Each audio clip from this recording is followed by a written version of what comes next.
listening to Retro Station, a retro game podcast. The hosts are at a convention? I didn't think they ever left the house. Hi everybody, welcome to Retro Station, a retro game podcast. I'm David. I'm Hilary. And I'm Steven. And we're not in our usual spot. And yes, we are. Hilary's on that side. I'm on this that's side. true. Yeah, that's true. The background, you might notice if you're watching, is different. If you're listening, then no difference to you. Except for there's more noise. There's more noise. We're at, I'm gonna say the wrong name of the show. What is the show? Well, there's two names. Yeah, so we're God. at Anime Washington and Washington State Gaming Expo. That's right. Two places at once, because we're going to be, hopefully, if they will, talking to a lot of people who are here either with their own games that they're showing off or are selling games that we would usually talk about. So we'll see. We'll see who will actually talk to us. Maybe this will be a very short episode. We don't know. Thanks for coming. Bye. Yeah. So we're not just covering one particular game today. So we're going to do kind of the regular start, and then we're going to do all kinds of weird different stuff. Yeah, and I won't be in a lot of this episode because I'm going to be at my booth selling, which is also why I don't have a voice right now. Yeah. It sounds like she's got she's trying to swallow a rabbit honey badger, and it didn't go great, as you can imagine. So Do not recommend. Yeah, don't do that. So I guess with that out of the way, Hilary, have you played anything? No. I knew it. You're too busy. Even the phone games that I normally play daily, I missed 2 or 3 logins this week. What has she been doing? That's upsetting. All the stuff that you see behind us. That's what she's been doing. I got panicked. Did I really see that red light on my mic? Anyway. Okay, what about you? Did you bring the camera? No, I didn't. Okay. Steve, I panicked halfway through. I was like, wait, do I have the camera? I'm not used to moving all this stuff, and it was freaking me out. We got some new equipment too. Yeah, new equipment. Everything's new. He waited till we were over halfway here, though. Yeah. I mean, I was pretty sure I put it in the bag, but then I had a second guessing myself moment, and I was like, okay, this morning's been such a mess. I don't assume anything anymore. So, Steve, have you played anything? I've played way too much of one game. Oh, okay. Not of mini games. I've not touched really anything on console or retro. Well, I guess it is retro, but not. I've been playing very much Diablo 2 Resurrected. Oh, nice. Yeah. I think that's retro enough. I've started a couple of characters on solo mode, and then I realized, I want to play ladder mode. And so because online's fun. Yeah. But I was iffy about it in the beginning because I was like, do I really want to get rushed and get to end game, or do I want to take my time? And I realized I can kind of do both. I can make my own thing, but if I don't do ladder mode or online mode, then I don't get that option, that second option. The only thing that I'm missing out with offline mode is I can, if I don't have people to be in the game with me, I can manually change it so that there's 1 to 8 players in there with me to change the difficulty if I wanted to level up faster. Right. But I think I can go over it in the news, but I think I started Diablo 2 Resurrected last week, and I had mentioned that I was playing. Mm-hmm. My assassin is now level 85. Wow. Oh, wow. Yeah. Jesus, dude. Settle down. Staying up till 1 or 2 in the morning. Yikes, and just playing. And then I have a level 20-ish paladin. My first time playing paladin. Oh, you like it? Yeah, it's very interesting. I'm doing a holy fire, and then once I get to a certain level, then I'll switch to a different kind. Okay. Which seems like the way to go. There's early builds that are better, and then there are later builds that tend to be more for farming or for PvP or for killing certain monsters. Yeah. So there's different builds, early game builds and late game builds. So, but with Holy Fire, it adds a bunch of fire damage to your weapons. Okay. And then it also does as you're walking around, it just does fire damage to people around you. Okay, that's good. So it's pretty cool.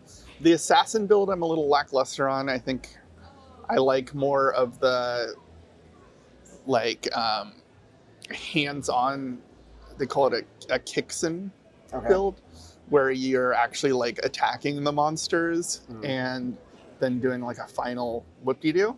Okay. But I built a trap assassin, so I just hang back and throw traps and then lightning shoots everywhere. Nice. Yeah, the problem with the lightning though is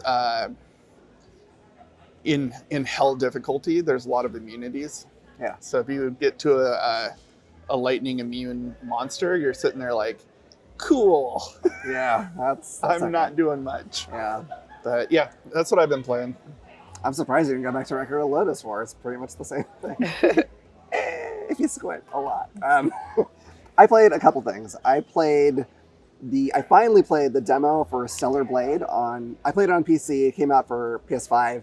Initially, it was, exclusive for a while, but I mean, Sony puts it out, so they put it out on PC later. It is awesome. I had it on medium settings because that's what it recommended for my computer, and it still looks stunning. So I don't know if other people would agree with this assessment. It almost, in some ways, shut up, Steve. We never agree. It kind of feels almost like a Souls-like, but not as hard. But the way the combats with the bosses go, like you really have to figure out when you want to dodge and when you want to pull off certain kinds of attacks, when you want to parry. And it really kind of encourages, or it's designed to be like making your combats look really stylish. So instead of feeling like you're trudging through this like slow, difficult battle like you do in Dark Souls, it's more like, how can I like flip around and stab this guy and cleave his head in half and do all this stuff. It's really, really gory. I think this game may fall to the same problem that Dead or Alive has, where everybody focuses on the fact that the characters, at least some of them, are designed to be very, very sexy.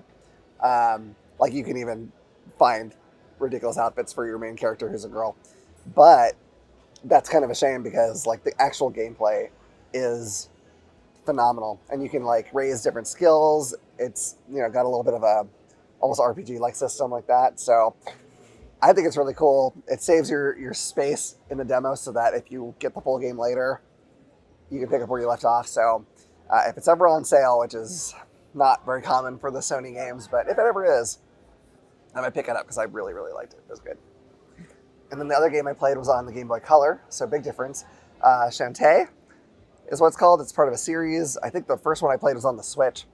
And it's sort of Metroidvania-ish. You're a half genie, and you're trying to deal with the half genie, half human, not like one half.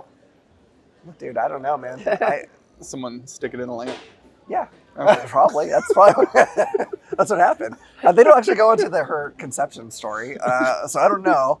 But you're going against her pirate enemy, Risky Boots, who has stolen a steam engine from a guy. And you go to different towns, I think, and you could turn into animals later by doing special dances. Anyway, it's a really good game, and I think it's very expensive to actually buy. So I'm glad that I'm just emulating it, but it's pretty fun. Sorry, I'm just stuck. I've never heard of a half genie ever. It's like you take when a genie and a human love each other very much. Okay. What A free genie.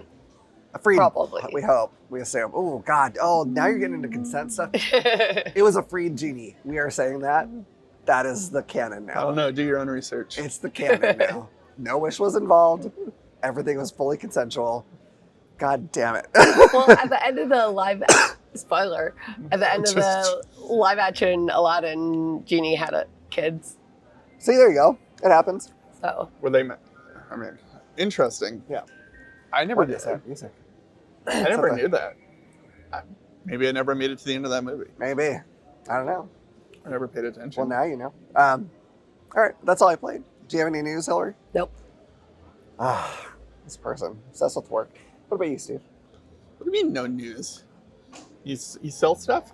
You've sold stuff. You've met people. Yes. Who have you met? Who have you sold stuff to? I met the voice actress. I made a Sailor Moon apron, and so I've been getting the different voice actors from that to sign it throughout the shows I've done. And this show, I met the voice actress of Sailor Venus, and the voice actress for Sailor Mars. Nice. Very That's cool. news. That's Yeah. big news. Good job. That's awesome. Yeah. How about you, Steve?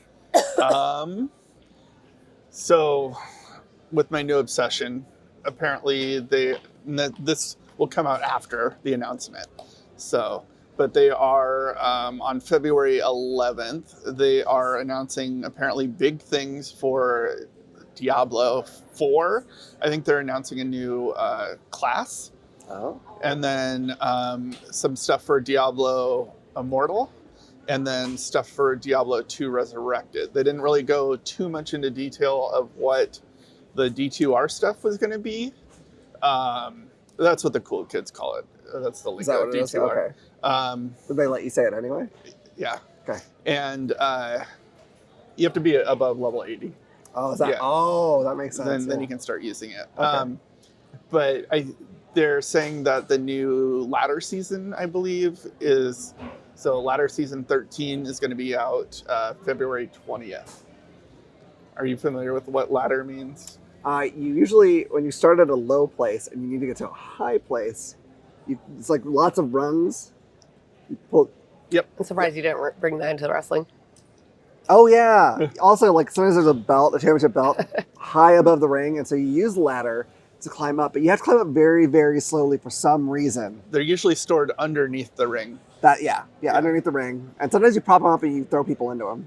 That's the other way you can use a ladder, basically. Yeah. I don't know why they keep ladders. Chairs make sense, like if they're setting up chairs like around the ring. Yeah. But like, why do they need all the extra tables? And, That's a good question. Ladders. Announcers go through a lot of tables. That's true. Yeah. The announcers lose their tables all the time. Oh, at my tournament. Oh God, what? It's gonna come back All right. around. At my jiu-jitsu tournament, there was some ultra heavies. Ultra heavy is 230 pounds and above. That's weird. That one guy went to do like a takedown on another one, and just tried to do like a blast double. So grab both legs, but they weren't able to pick him up. So essentially, they just drove him back and right through the announcer table. Hell yeah. Yeah. That's Where what they this keep. means. They usually have like a computer and a big monitor that's showing like the points for that specific mat.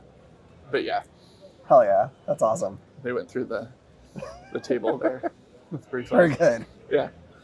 So Diablo ladders are different. Yes. So about every 3 to 4 months, they will reset, and all your ladder characters will go into online non-ladder mode. But usually, when you're in a ladder, everyone resets back to level 1. So it's kind of like a competition to get up to level 99.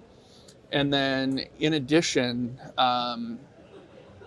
they tend to have different items or things that you can get in ladder mode that you can't get in non-ladder mode. Okay. So Nice. little perks. Yeah, that's cool. Things tend to be more valuable in ladder mode if you're interested in farming for real life monies and stuff. Gotcha. Oh wow. Yeah. That's kind of wild.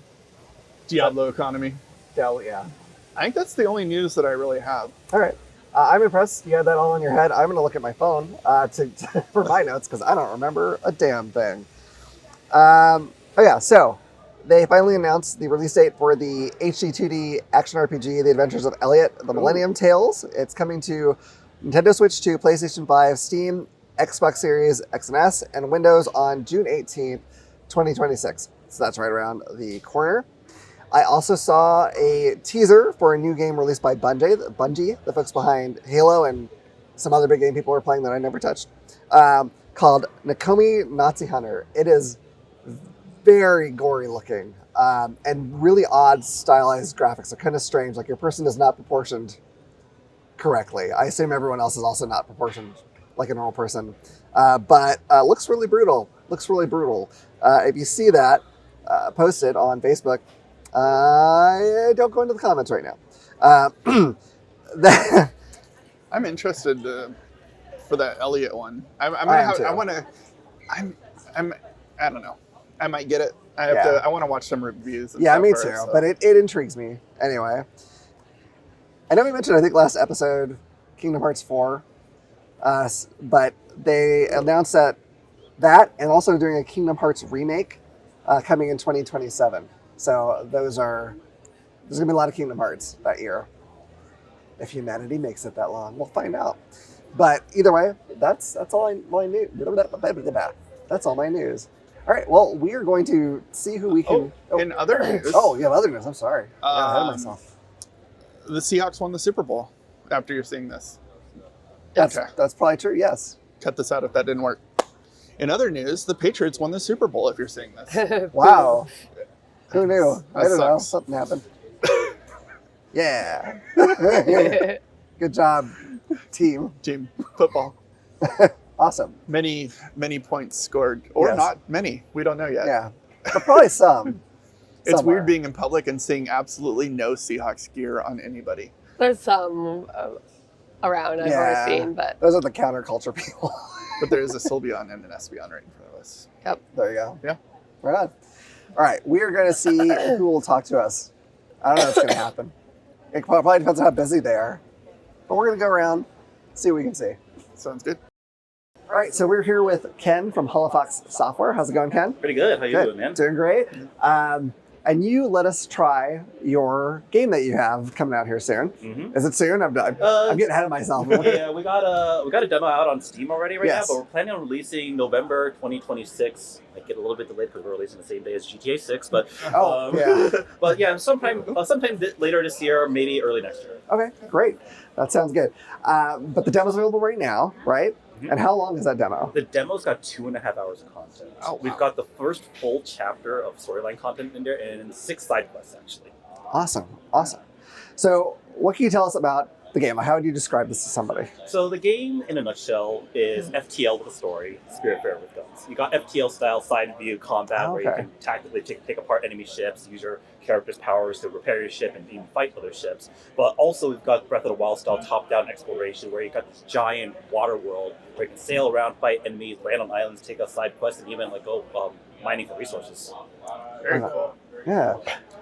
What are there any games that kind of inspired? I guess you mentioned FTL. Is there anything else that really inspired how this game looks, how it plays, anything along those lines? Yeah, actually, so I really like how Spiritfarer really looked, right? Because you had this side view of this beautifully hand-drawn world with hand-drawn animations, and you could build up the ship and all that. But gameplay mechanically wise was a very simple game, right? Okay. So I was thinking FTL had a pretty solid combat system, the roguelike stuff and all that. I was just Right. what would happen if you just took what was going on in FTL and you just absolutely expanded the heck out of it, Right. Like giant overworld exploration, huge amounts of upgrades, crafting, just stuff that all into a very, very solid shooting gameplay loop, and that's how the game got born.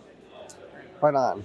And for people that don't understand, I obviously understand everything. FTL stands for FTL Faster Than Light. It's Okay. a very classic roguelike space shooter game from Yeah. many years ago now. Yeah, I can't remember if I played it, but I know I've at least seen it. I'm at least kind of familiar with it. But yeah, I thought it was really neat personally because we got to play it a little bit. How you would have to kind of run your people from one part of the ship to the other to either to give boosts or to repair things. Correct? Yeah. That's kind of the idea. And do you? In the demo we played, we're usually fighting against one other ship. Or is it usually just one-on-one? Is it ever multiple ships or what? It's going to be one-on-one for almost the entire game. There are different types of ships, larger ships, even actually fortresses. You have to do shore bombardment operations as That's well. Every type of ship you fight is going to have a different formula, so to say, to beat it. So right now, the pirates you guys fought is pretty straightforward. You shoot the ammo room and they pretty much die. Some are going to have shields that are going to deflect cannon shots, right? Some of them are going to have lots of armor that's going to be really, really effective against magic weapons. And fortresses, you're going to need specialized anti-fortress weapons. Okay, so targeting in a certain order is going to become more important to either defeat morale or take down. I know that when I was fighting the pirates in the beginning, I shot their guns at first, and then they wanted to board us. Yeah. And then I know when we got to the second ship, I instinctively thought, oh, I'll shoot their ammo.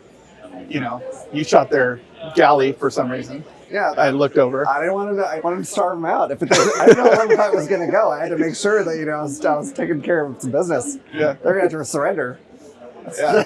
I like the opportunities because it's almost like a real-time strategy in a way where you have to like move the people around and stuff like that. Yeah, I don't know if you noticed, but like some of the some of the officers on the ship, right? Like they have like the repair powers, they have like ways to like overcharge rooms and all that. But when they're doing that, you can't get them to do other things. So if there's like pirates on your ship and you're boarding you, and you're also going to have to repair a room, like a shield saves down, you're going to have to make a really hard decision on figure out whether you want to repair those shields first to take care of those boarders. And if you're going to probably you can deploy up to 4 crew members on the ship at one time, but if your ship's under a lot of fire, your ship's on fire, your ship's being flooded, you're going to have to figure out how to take care of the problems one at a time while you're fighting the enemy. That's wild. Right on. Now, through the game, because we only played the first part here, is the ship kind of upgradable over time, or do you get different crew members? Like, how does the people you have under control and things you have under control change as you play the game? So in the first chapter of the game, especially in the demo, you can actually recruit your first 2 crew members. Okay. And in total, in this game, we're going to have 8 recruitable crew members, 4 deployable at any given time, depending on how you want to play it. The ship itself is actually completely customizable, save for a few things at the core. Right, and you can actually swap out rooms and equipment. You craft your own rooms and equipment to suit your playstyle. You want to go magic lasers? Go magic laser. You want to go full rocket build torpedoes? Then go full rocket build torpedoes. You want to go full anti-magic shielding? Go ahead, but careful. If enemies come at you with kinetic shells, it's going to go right through those shields. Oh, interesting. Oh, right on. Okay. So yeah, it's really going to be a different tactic depending on what you're fighting, and it sounds like it could get pretty frantic. I'm guessing with like switching and trying to repair and keeping everything under control as the game goes on. Oh yeah, definitely. One thing that we've seen is that you guys saw the Nakis, right? The guys in the church ships. Yeah. They come at you with a whole bunch of magic weapons, right? Oh. And magic weapons are really, really nasty because they do a lot of damage to your armor and your hull, but they can't get through shields. So we made them extra nasty by giving them shield disabling weapons as well. Wow. Yeah, so you'll eventually encounter some of these Inquisitor ships with dedicated anti-shield and anti-armor weapons, and you're going to have to really, really be careful as you play around them. You're going to disable their weapons and make sure that they can't get their 1-2 combo on you while you're repairing damage with them. Yeah.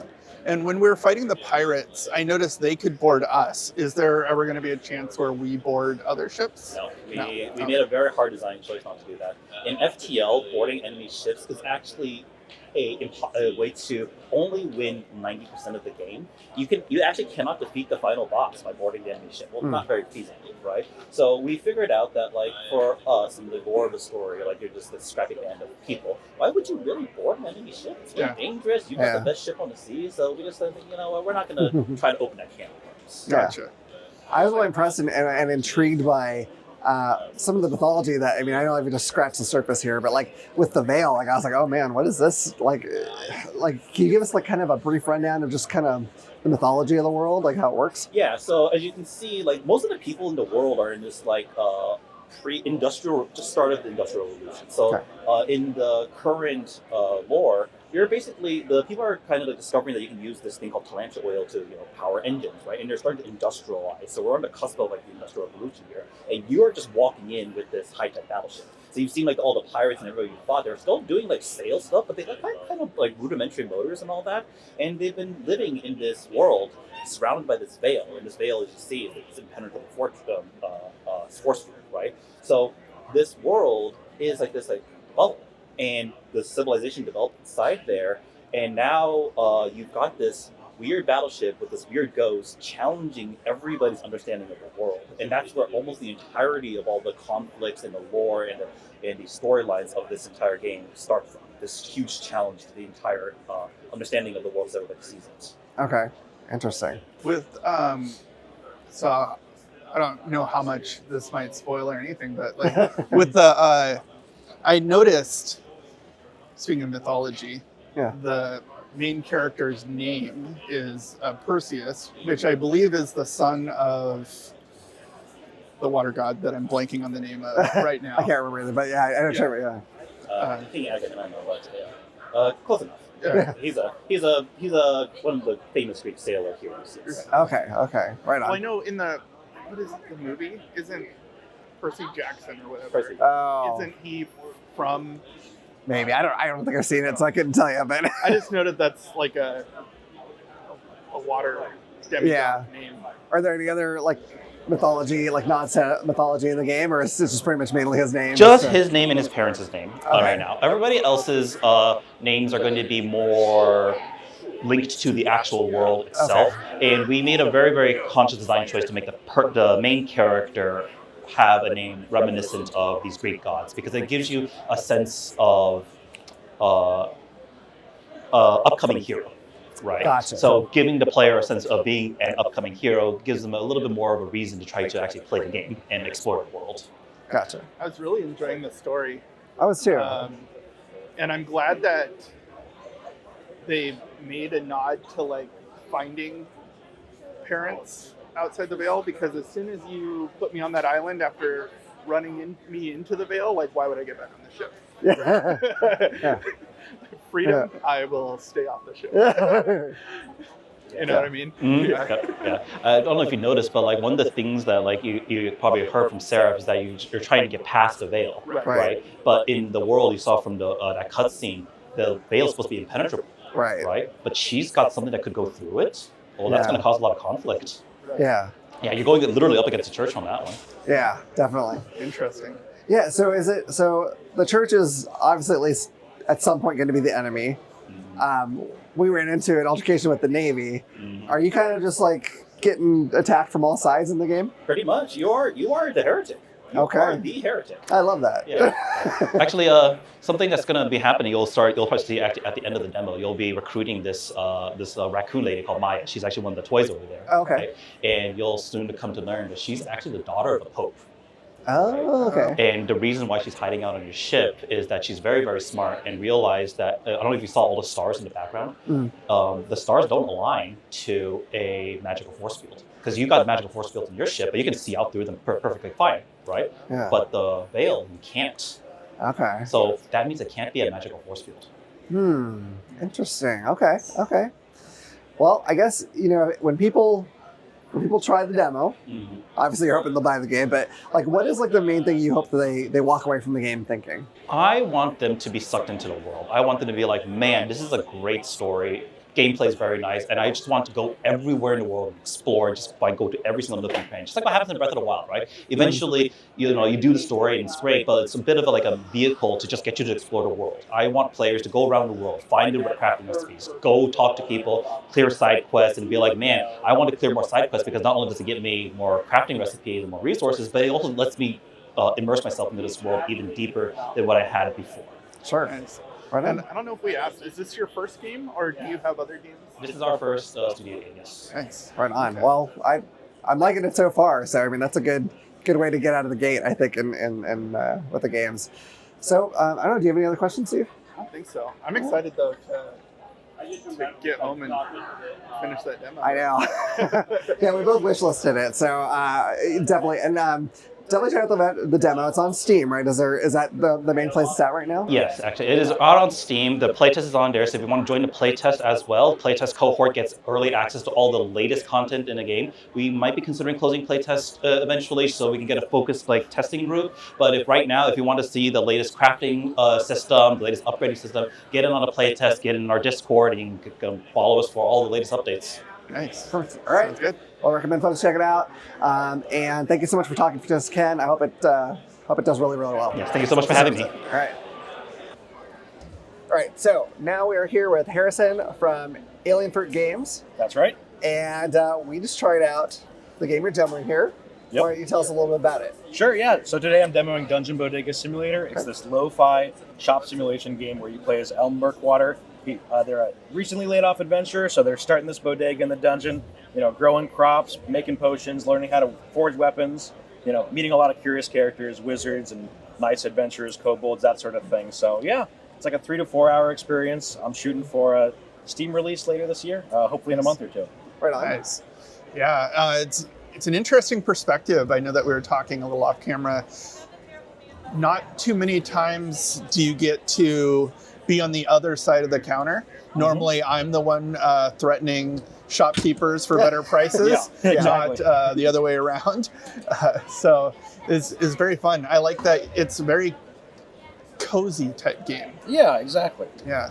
That was something that was important to me. That was like cozy in mechanics, and like it's not trying to rush you. Like you can take your time, but you're in a dungeon. Like the thematic is still sort of like it feels like the place that it is, which was important. Yeah.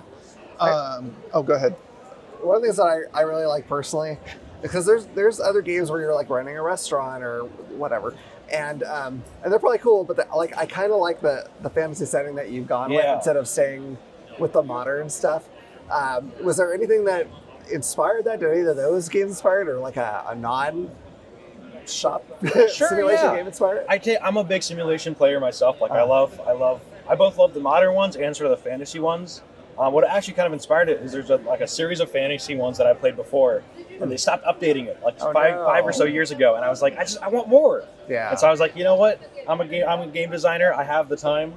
I can do it. Yeah. And so I wanted to bring that. I like the fantasy setting because there was a lot of pre-made assets I could use with that, and so sort of utilize the resources already available to me, Right. and tell a story in a setting that I like a lot. Like fantasy's just been a big inspiration for me. So it all just sort of came together kind of perfectly. Yeah, very cool.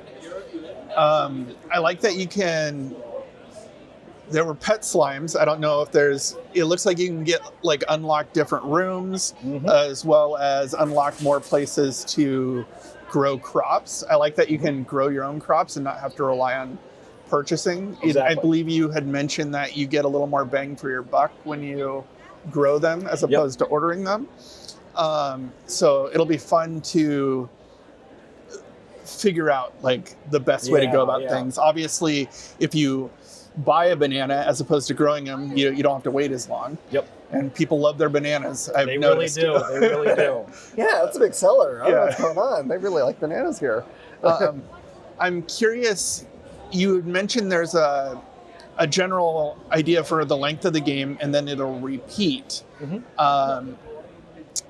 So like, I'm assuming you can get the full aspect of gameplay in the first loop, and then going beyond that is just to see how far you can go. Exactly. Yeah. So I stream on Twitch. So like I played a lot of these games for an audience, and something I noticed with a lot of these simulators is you only stop playing when you get bored. Right. And I feel like that's sort of an awful ending for maybe a game you really enjoyed. Like there's no good stopping point. So I wanted to have like a credit sequence so you could sort of play it in 3 hours and then feel like you got the whole game. Yeah. But I'm also like, when I was back at Xbox, I was an economy designer. So I'm really used to like all the numbers and the nitty gritty so I designed it in a way that when you hit that endpoint, you've only unlocked about 70% of the upgrades. You've seen probably most of the items, but you might have just unlocked them, like fully haven't been able to grow like the last few items. So if you're kind of curious about the rest of it, you still have time to keep doing that. Yeah. And there's other areas in the game as well. There's like a secret like under dungeon that you can unlock by doing some puzzles.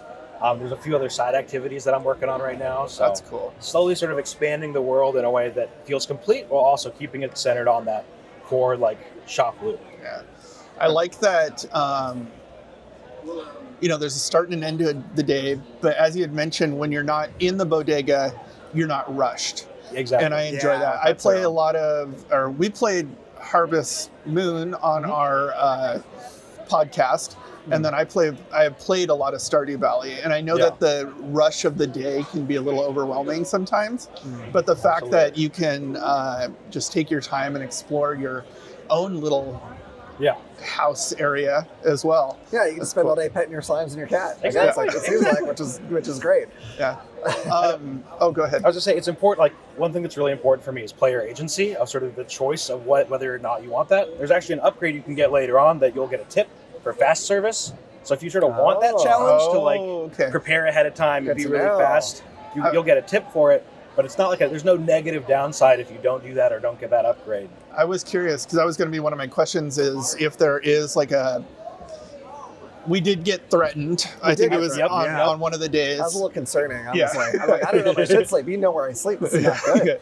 Well, so I'm curious. I was curious if there was sort of an idea of putting like a morale system into the game where, like, they'll only come back so many times if you don't have their banana ready for them or whatever. So I was just curious if you had thought of that or if I think right now there was a choice to not do it. Yeah. Originally, when I was developing this, I was inspired by there's a game called Kiosk. It's like a horror simulator like this, where it's all also very you're like running a burger stand at night. I think my son plays that. It's super fun. It's like an hour long. And with that game, every single customer orders the same thing every single time. Like it's pre-written, but it works really well. And like it's a very short game, so there's never like any friction with that. Right. And so I initially was going to try to do that. I tried it. And then you would have so many instances of the customer ordering something and you don't have it. And that just kind of sucks. Yeah. Right. So it's sort of a half and half. Half the NPCs have scripted orders, and so that sort of moves the game along. And the other half will just choose from whatever you have in your stock. Okay. So it's a pretty good balance. And then, but with developing that, I realized sort of the dynamic element there. I could really lean into that in like a future title and sort of like do the sort of, they might not come back if you keep denying them, or if you keep skipping the same guy, like he's going to get mad. He might not come back, or he might go tell his friends, and they'll all come back together. Right. Sort of rough you up or something. You know, like there's a lot of possibility there that I'd love to explore in the future. Yeah. I was a little nervous. I was like, if I don't have this tome at some point for this guy, I'm gonna get it. Or don't, yeah. Well, it's funny because he mentioned, oh yeah, it's not something that's normally at a trustworthy. Yeah. And that kind of gave me the idea of like, oh, maybe I can sell some less savory things and do a less savory. Like a black market DLC, I think would be really fun. That would be awesome. One thing I thought was cool though is because we talked about bananas because that's a very common one for whatever reason, but I didn't get a chance to mess with it too much. But you can also, it sounds like, make potions. So it's not all this kind of mundane things. Like you have some real fantasy stuff. Like what is the potion making system like? Like what does it take? Yeah, so potion making system actually came to the game. I was getting ready for Steam Next Fest last October. Mm-hmm. That was just the farming and just the fruit. And I was playing that. I played it for an hour, and I was like, damn it, this isn't fun. Yeah. And so I was like, okay, like how do I? And so I went to some of my influences, and realized it was missing that multi-step ordering process. And so the potion system, they'll come up, they'll ask for an order. You'll be combining two different fruits, whether you've grown them or bought them. That'll turn into a potion right there. It's pretty simple, but it adds a little bit of dynamic energy to it, and then you can plan ahead with the fruit that you're planting as well to sort of prep ahead for that. So yeah, perfect. Nice. That makes sense. And I didn't play very long. I unlocked one thing. I unlocked tomatoes, which is very exciting to me. Yes. How many? But you don't like or your wife doesn't like tomatoes. She doesn't. But that's her. She won't buy them, but I'll throw them at the guy who wants the book. How many different items are there that you can unlock, dude? Sure. Yeah. There's 8 different fruits that you can grow. Okay. Each one has like its unique grow cycles. There's stuff like crystals and mushrooms and mangoes down the line. There's 12 different potions from the different combinations you can use with those. And then there are 8 different weapons that you can craft, and 2 different materials you can craft weapons with. And those have their own unique, like 3 little mini games to craft. Oh, that's cool. I'm pretty proud of those. Those came out pretty good. Yeah, that's neat. Okay. Now the things that you grow, are those part of the potions? Yep. Okay. Those are your potion ingredients. So there's a banana potion down the road somewhere. Yep, absolutely. Okay. Yep. Now, do you get recipes for the potions, or do you just have to experiment and see what you get? There was a book that said buy recipes. Okay, I didn't dig You get recipes, but I'd love to try. I don't read. The sort of the experimentation you can do in like games like Breath of the Wild, I think, is super fun. Yeah. So I'd love to experiment with that down the line when I have some more room to do that. Oh yeah, of course. Cool. And so you said, I don't remember if you said on camera or not now. The demo is available on Steam right now, right? Yep, we have a demo on Steam. That's what I've been had at Next Fest, and I've been updating that as well. This full playtest is also on Steam. It's about 90% of the game now. So if you want to give it a try, see what you like. I'm getting feedback from it. The narrative loop and the sort of economy is important to me, but you can't really test that without someone playing the entire game. Right. So that's what's available on Steam right now for free today, and then it'll be out in about a month or two, the full game. So that's cool. Yeah. I'm excited for this one. I am too. Actually, and what's neat is like the graphics have like a very old school vibe to them, and I don't know. I really dig that for some reason. I don't know if it's just because of nostalgia or what, but it feels like it kind of feels cozier to me. Oh, good. Yeah. Than if you tried to do like the kind of ultra realism thing where it's like, I don't know. That always it's hard to make that not like kind of weird in a way. I think just having like the old school graphics, I thought kind of makes it feel. Well, the first thing I noticed, like when the customers walked up, I'm like, oh man, this is like old Elden Scrolls. Yeah, it's like, Elder oh, Scrolls type. we're doing Morrowind or something. I don't know. But no, I like that though. I think that's really cool. I think that's gonna be a popular thing. I'm glad. Yeah. Is there anything else you want to mention to the camera? One really cool fact of this game is I'm integrating music by the artist Carlo Man. He's a medieval pop artist. Oh, wow. And so you'll get a cassette. One of the adventures, I think it's on day 3, gives you a cassette tape with a mixtape of it. And it's really cool. I'm glad that I was able to get my favorite album from 2023 into my game. Oh, nice. It's kind of crazy. I don't know. So if you play the demo and you find it, like, give that a listen. It's pretty fun. Okay. And to most kids, cassettes are pretty much medieval. Exactly. So it works out. It doesn't feel too out of place for them. Yeah. Oh, I don't know if you found it, but there was in one of the tabs of the, I think it was at the end of the day, it tells you what a bodega is. Oh, yeah. Yep. I don't know. So New York City is also canon in this game. Oh, good. So I wanted to have a moment because I'm not from New York City, so like a bodega is not really like my heritage at all. Right. I just like whenever I've visited New York, it really connected with me. But it's a very like multicultural institution of these like founded by immigrants and passed down through different immigrant communities, and so that's why there's so many tropical fruits in this dungeon. It's sort of an homage to that history there, and I thought it'd be cool to sort of, if I'm using that name in my game title, I might as well like educate a little bit where I can. Right. Makes sense. Well, thank you for letting us play the game. Of course, thank you for playing cool. it. I really appreciate it. All right. Yeah. All right. Let's try this. All right. So we're here with Justin from JT Alex. That's right. And you're showing 2 games today. Yes, I am. So what are they? So I'm here showing off my puzzle platformer, Snogbert. It's a lot like your arcade games, like your Marios, your Sonics. And I'm here showing off my 2-player puzzle game Ad Blocker. It's going to be like Tetris and Tetris Attack and so on. All right. Right on. And which one of these did you make first? So I started with Ad Blocker. I finished it at the end of last February. It's about to turn a year old. And now I'm working on Snogbert. We just got into early access on Steam, actually, so we're making big milestones. Right on. About a year turnaround on both, so feeling good. Cool. So we played Ad Blocker first, head to head, David and I. And it was not close, by the way. No, it was not. I had to put that in there. So back in the day, I used to, with my wife, play a lot of Tetris Attacks. It was our game of choice back when we did. I don't know what I can say on camera, but let's just say it wasn't legal then. It's legal now, and we used to stay up late nights and play Tetris Attacks. So, very fun game. Yeah, I have to say. And that's similar. I haven't played Tetris Attacks. I don't even know, but similar kind of idea. Oh yeah, you're the things are progressing. You are getting to line up, whether vertically or horizontally. Blocks fall down.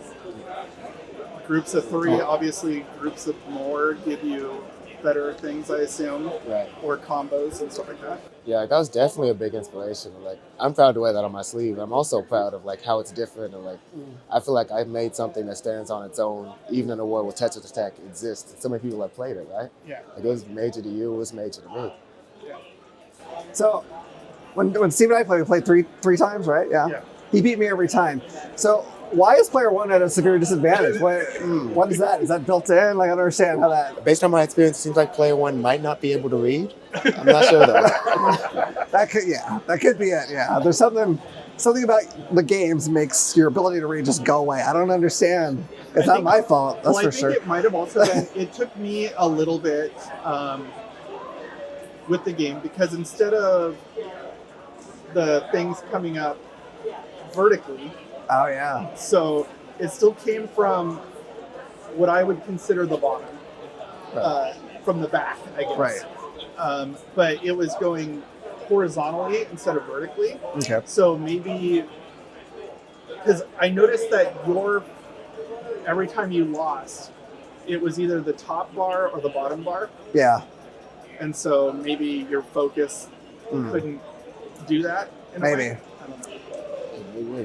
So, all right, you got to be honest with me here, Justin. You've probably seen some people play this several times, I imagine. Am I the only person who has this top-bottom issue? It's okay if I am. No? You can tell me. No, but I don't know if you'll like the answer of the demographic who has that issue. I don't know if I will either. It's okay. You can say whatever. I'm okay. I can handle it. I'm gonna say the gray hairs is how I'll refer to that. Ah, yeah, that's what it is. I haven't seen a lot of hair pigment in people who have had top and bottom issues. Okay, he hasn't seen a lot of hair in a long time. So That's true. God damn it. Why am I doing this podcast? I know you signed up for this one, by the way. You asked the question. I don't understand. Can you give us a little? We played head to head. Can you give us a little insight on what we missed as far as single player mode? Is it still head to head versus a computer? Yes. You'll be playing against the computer. I have the option for the quick match, like y'all played, which you can do against the computer, or you can spectate that, actually. Two computers play each other. Interesting. I also have a full story mode where one player can play against the computer and go through each of the different characters and kind of get some of their story. And have more that goes into your character choice in that one. Okay, cool. Nice. Okay. And then the second game we played was Snogbert. Snogbert. Okay.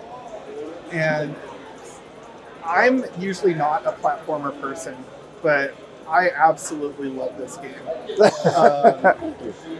And I like that while you did see some of the stages in repetition sometimes, I don't know how many stages are there.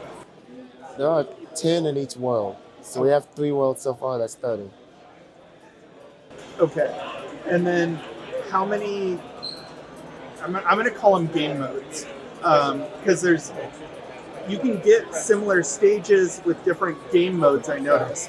So there's like Smell the Flowers, where you have to go around collecting flowers. There's ones where you have to have airtime, which is the one I had the most difficulty with, but it was an awesome concept. That is a hard one. Yeah, that's tough. One where you have to move around the board and avoid enemies. A jump limit, which thankfully I didn't have to embarrass myself on. Are there any that I'm missing there?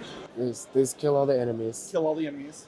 And there's the swarm of enemies. The swarm, yes. Oh, that's right. Yeah. That's it. Yeah. What I've discovered is you have to look at the side of the screen where it tells you what the goal is. Because I was just playing it like, I'm going to stomp on things and jump and get to the exit. I wasn't even thinking, I didn't even look. I was focused on the middle because of the gray hair again, I assume. I think that's what it is. And I swear to God, I play complicated games. Like, I don't understand. I don't know what's happening to me, but so you mentioned that you can get different goals on the same level, right? Like it's just kind of randomized? It's randomized, and again, as you go through the worlds, we actually add more of them. It's like you have these sits that we started with that you saw today in World 1, and in World 2 we go up to 8, in World 3 we go up to 10, and so Oh, okay. really like changing the ways you have to think about things, right? Because like you're saying, like you're familiar with how to run and jump. Like that's not a foreign concept. Right. What we need to do to stand out and give this some meaning is like make you like change what you're comfortable with, yeah?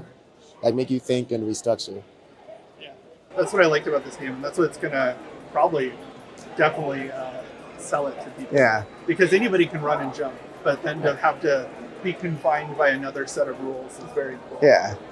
Well, that was kind of neat. Is it kind of reminded me weirdly of like, it's kind of like a precision platformer like Celeste, but it's not like the same thing over, like, you know, I'm not trying to insult Celeste, it's a good game, but like, you know, it's kind of like the same deal every level. Insult to compare Celeste to No, my I game? know. I'm not saying it's too like one dimensional is what I'm saying. I'm saying like I like yours because it isn't the same screen to screen. Like even if you've seen the same screen, like now you're trying to do it in a different way. So it's like it's not just a lot of precision, but you have to change the way you're thinking about it every time. It seems like. And it was random too, because it wasn't like I started and got the same game mode as you started. Yeah. Yeah, exactly. Random every time. That's our thing. You roll the dice, if you will. Yeah. Yeah. How'd you come up with the idea to do that? To have it just be different with, I mean, the same levels, but different goals each time? Well, to start off, I was looking into like roguelike as an idea, right? Because roguelikes, most of the time, you're like being given a lot of things. Like you need to be given a bunch of different items, and that changes how you're playing it. But the idea was like, what if the things that you're doing, like thing you're capable of is the same, and it was the world around you that changed, right? So that kind of led into all these different game modes, as we're saying. Right on. And you said Ad Blocker is out now, and then this one, Snogbert is coming soon. Where can we find them? You can pick up both of them on Steam. Adblock is out, still getting updates, and Snogbert is in early access right now, so you can play it and own it the first 3 worlds. Nice. Yeah, I think we played several games here. You know, there's a lot of people showing some cool stuff. Yeah. Honestly, like I'm guessing I'm with you that I think Snogbert might be the favorite I've played so far. And and they've all been cool, but like I just think this has a lot of replay value. Yes, it does. Compared to a lot of them. So that's awesome. And even though I got my butt kicked a lot, I did enjoy ad blocker too. It's just something I'm bad at, but that's okay. That's most things, so it's not a big deal. It's okay, you're taking it with a smile. That's all Yeah, right. that's how it is. So I have to. I'm used to it. So. Is there anything else you want to plug about yourself or the games or anything that we didn't cover? Now that we have this live music in the background? Yeah. All right, now you'll definitely be able to hear me.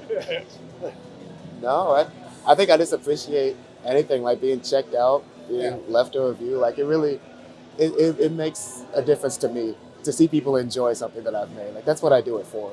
Right. So like I appreciate y'all stopping by and everything. Excellent. Well, thank you for talking to us. We really appreciate it. And we'll try to, if there's a link to it or whatever, we'll try to get people to go your way. So. And I appreciate you. I really do. You good? Yeah. All right. All right, we're here with Teddy and David. We just tried out their game. Why don't you guys tell us about it? So Eyes of the Forest is a stealth adventure game, very storybook-esque, where you play as a little mouse named Thistle, being guided around by your mentor friend named Russell. You're hiding from these scary bird monsters called hunters that really represent like vulture-esque creatures, and you're trying to take a totem to safety and trying to get both your friends out alive, you and your mentor. Okay. Yeah. And how long have you guys been working on this one? Overall, we've been working close to 2 years. This project started in August 2024. This was a student project, so it was part of one of our classes. We got a big group of people together, and we've been working on it since. Wow, that's pretty wild. And so it's a student project, but this is not just going to stay with your school, right? This is going to be something that people can actually try. Yeah, this is going to be on Steam in April. Right now, we're doing the last couple touch-ups of like bug fixes and stuff like that. So come April, we're planning on full release for free. Right, awesome. I noticed that it was voice acted, which is always a perk for me. Can you tell me a little bit about that? Is it more than just the two characters down the road, or? So as of right now, yes, we're not planning on adding any more content to the game. We were very, very lucky to be able to work with not only one, but two sound engineers throughout this project. And so with the advent of also having a narrative designer to work through the whole thing, everything that he would script out and get ready for, the sound engineers would take that stuff and go to the sound booth and make sure to get good voice actors, get all of that into the game. And it was really, really well done system. Also, adding on to that, one of our narrative designers, Abby Scheidler, was actually one of the voice actors for the game too. So she helped design the narrative and voice acted in it as well. And our other voice actor came from the sound program, right? BMASD? I believe so. Yeah. I can't quite remember, but yeah, both of them are just very talented with it, and so we wanted to have them do the vocals for the game. And so with our really good narrative design team, all of them award-winning, they were able to get some really good, very effective dialogue into the game. So what inspired the story for this game? So we took inspiration from quite a few things. Very mouse-based folktale kind of vibe. So Ori and the Blind Forest was one of them. Redwall was another. We also had Tale of Despero was another like kind of inspiration of ours. We really wanted to play with the scale play between a mouse and a large world, right? Because when you're a mouse, things that are scary to us humans aren't as scary, are more scary to a mouse, you know? Like, you just want to really like play with the scale and figure out like why a vulture bird like this would be frightening. I did die once in this game. Yeah. And it was terrifying. Uh-huh. I was unprepared. Sure. Because the character's very cute. Yes. Like it's a, very likable, adorable character. The bad guy's a lot less. A lot less adorable. A lot less adorable. Quite a bit. Yeah, we actually were able to get our own like acceptance for a teen rating kind of game, because usually at our school games are rated E10 and under, and so we had to speak with upper management and be like, hey, we have this story we want to tell, but it does require some teen rated elements. When the game releases, about how long does it is the gameplay? So about like 20 to 30 minutes, depending how much you die or how long you want to look around. Right. As a developer, I'm able to get through it in like 15 minutes, but that's because I know all the speedrunning tactics. But okay, so you're showing off the full game here today. Absolutely, yes. We're trying to get a lot of feedback so that we can iron out bugs or anything that people aren't receiving well. We want to get an alternative to it before a full release in April. Nice. Is there plans on working after the school project, like extending it or making a sequel or anything like that? The really only possibility for that would be if somebody big picked us up and wanted us to continue working on it. Because originally the game was planned to have 3 acts. But as we were building out content for the game, we realized this game's going to be an hour long if we end up doing that. And we just frankly didn't have the resources. So we only built Act 1 into the game, which is the entire experience that you did just play. If we were picked up by a big company, we would spend our time making Acts 2 and 3, basically. Yeah, very cool. Yeah, there's definitely more lore to be had. In the trailer itself, it actually explains like what happened during society to bring this post-societal apocalyptic vibe. So there's definitely more story to tell. Very cool. Now you're saying something that surprised me earlier. Sure. In that. Because this is a student project, I assume, when this comes out, it's what is the cost of this? So this being a student project, we are not allowed to charge any money unless we form our own LLC, which we are not going to. This will be for free in April. That's wild. Because like I one thing I've noticed here, just walking around, is what indie games are now compared to what they used to be is insane. Yeah. Well, indie games are winning Game of the Year and multiple nominations for indie games and stuff like that. Shout out Clear Obscure. That's crazy. Yeah. Expedition 33 is the highest won game ever. Yeah, I'm pretty sure our podcast has never heard of that game before. Never. Never. Certainly don't talk about it Every single time. But you know, I don't know where I'm exactly going with this even, but like just the lighting, because that's a big deal in this game. You have the vultures essentially like can sort of shine a spotlight when they're. I don't know if that's just symbolic of them looking for you, but that's how you know where to like avoid being seen. Absolutely. And I think it's really incredible. Like, was that the idea from the start to have lighting and using lighting as part of the stealth element? Something that was like always part of the plan, or yeah. So we really did want to have the spotlight mechanic specifically because we realized there could be like a radial kind of like audio play to it. When the spotlight gets close to you, you may not pick up on it as the player, but like subconsciously, I think you do. There's a sound that kind of sounds like a low humming. That when that spotlight passes you, it kind of triggers and invokes that sense of like, oh God, is something going to happen? So we really tried to play around with the idea of not only like having the spotlight be like that main center of fear, but also playing around with the audio that may like invoke those feelings as well.